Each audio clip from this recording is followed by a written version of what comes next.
মার্দি মমতাজ, আপনি একটি কথা বলেছেন যে নারী বিষয়টি সেটেলড ইস্যুকে আনসেটেল করা। এখন সেই সেটেলমেন্টটা কীরকম? আমরা জামায়াতের মহিলা বিভাগের যে নুরুন্নেসা সিদ্দিকা যা বললেন, এটা কি সেভাবেই সেটেলড হবে? একটু শুনি।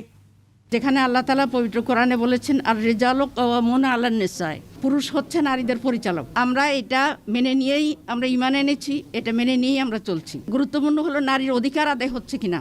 দুইজন নারী প্রধানমন্ত্রী দীর্ঘদিন ছিলেন, নারীদের অধিকার কি আদায় হয়েছে? মর্যাদা দিবেন নারীদের, পুরুষদের, সবাইকে। আমরা এই ধরনের নেতৃত্ব চাই। জি, এখানে দুটি প্রশ্ন খুব স্পষ্ট যে নুরুন্নেসা সিদ্দিকা যেটি বলছেন যে আমাদের দুইজন নারী প্রধানমন্ত্রী ছিলেন, তাতে নারীদের কোনো অধিকার হয়নি, নাম্বার ওয়ান। আরেকটা বিষয় হচ্ছে উনি কোট করে বলেছেন যে নারীর পরিচালক হচ্ছে পুরুষ। সুতরাং স্পষ্টতই জামায়াত ইসলামের নীতি এবং আদর্শিক জায়গা থেকে নারী কখনো শীর্ষ নেতৃত্বে যেতে পারবে না, এটা মেনে নিয়ে রাজনীতি করছেন।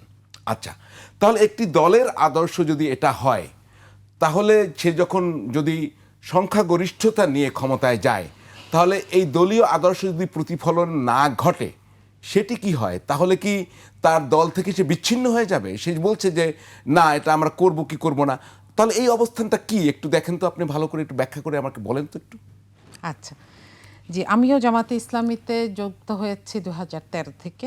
সে অভিজ্ঞতা থেকে বলছি যে দেখেন, প্রত্যেকটা রাজনৈতিক দলের একটা নিজস্ব ফিলসফি থাকে, একটা নিজস্ব নিয়ম থাকে, এবং তারা যখন একটা ব্রডার কিংবা প্রশাসনিক জায়গায়, সোজা কথা, দায়িত্ব পালন করে, তখন সে প্রশাসনের নিয়মের আন্ডারে চলে যায়। এখন আমরা যদি এটাকে সহজ করে বলি, জামাতে ইসলামীর গঠনতন্ত্রে কোথাও এটা নাই যে শীর্ষ নেতৃত্বে শুধু পুরুষ থাকতে হবে, এটা নাই। কিন্তু নারী যেতে পারবে, এটা কোথাও লেখা আছে? বাধা নাই। আপনি এটা কিভাবে ব্যাখ্যা দিলেন যে আচ্ছা, বাধা নেই? তাহলে জামায়াতের আমির কি নারী হতে পারবে? খুব স্পষ্ট অবস্থানে যে আপনি বলছেন বাধা নেই, তাহলে জামায়াতের আমির কি? আমি স্পষ্ট জবাব চাই। জামায়াতের আমির বলেছেন আমি বলছি ইম্পসিবল। না, আমি না। আচ্ছা, আমি আল জাজিরার সাক্ষাৎকারটি শুনেছি। জি, আসছি। এই দুইটা জায়গাতেই একটা পয়েন্ট আছে। প্রশ্নটা করতে দেন আমাকে যে জামায়াতের শীর্ষ নেতৃত্বে কোনো নারী যেতে পারবে কিনা। আমি খুব ক্লিয়ার জবাব চাই আপনার কাছ থেকে। গঠনতন্ত্রে নিষেধ নাই। আমি তো ক্লিয়ার জবাব পেলাম না। তাহলে আপনাকে একটু আমাকে কথা বলতে দিতে হবে।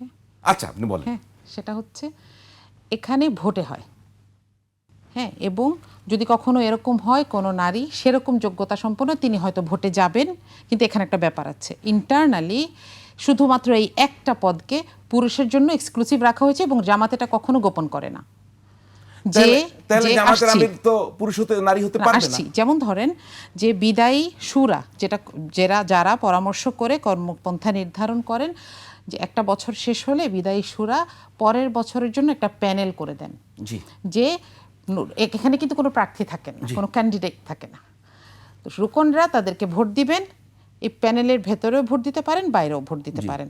আমি যদি পার্সোনালি রুকন হিসেবে আমি একজন মহিলাকে আমিরে জামাত হিসেবে ভোট দেই, এটাতে জামাত আমাকে আটকায় না।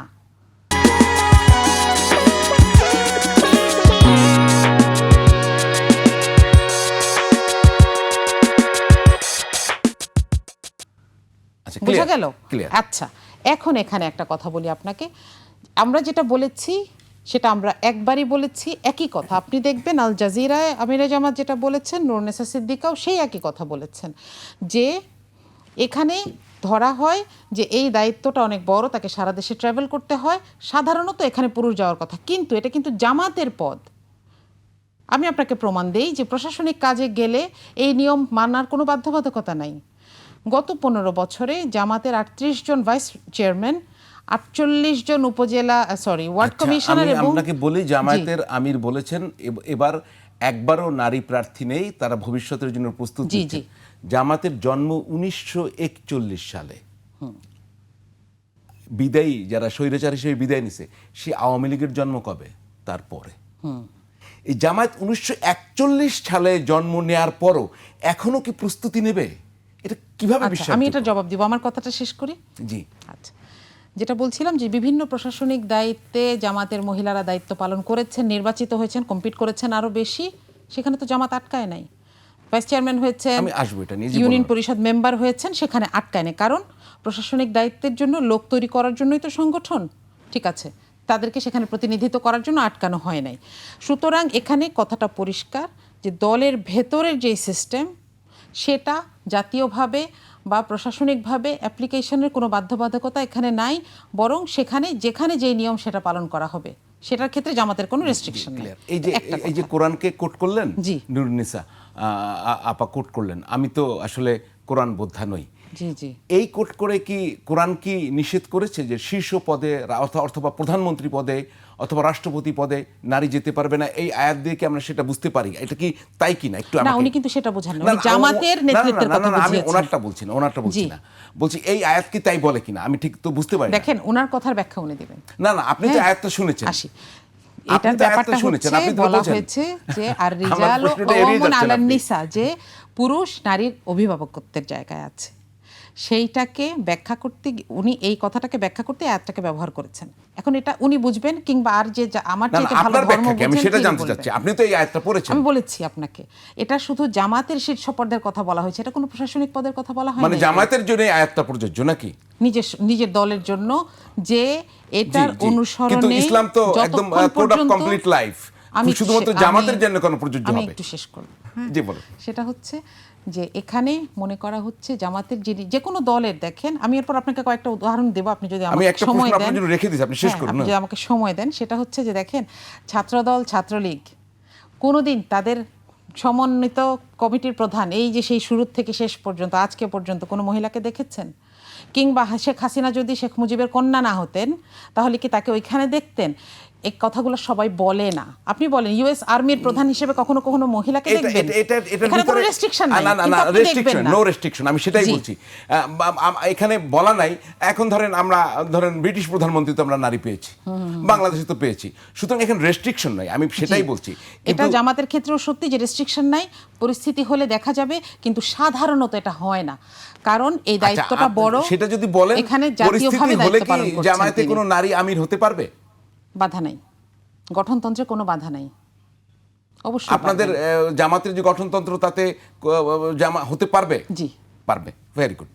I got the answer. আমি একটু শেষ আমি করি। একটু জানতে চাই যে ধরেন ওনাদের ইন্টারনাল পার্টি পলিটিক্স বা পার্টি ডেকোরাম কিরকম হবে সেটা নিয়ে আমার কোনো কনসার্ন নাই, আমি এটা জানতেও চাই না, আমার সেটা নিয়ে কোনো মাথা ব্যথাই নাই।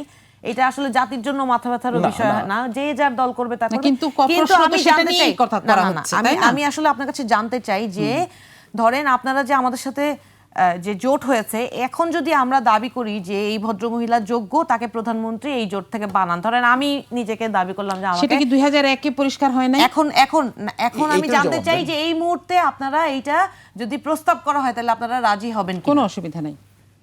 টেকনিক্যালি আপনি এন্ড আজকে এখানে প্র্যাকটিক্যালি on air বললেন কিনা এটা জি আমি just অবশ্যই আমি clear দায়িত্ব হইতে নিয়ে চাই, বলছি, that's it. আমি দায়িত্ব নিয়ে বলছি।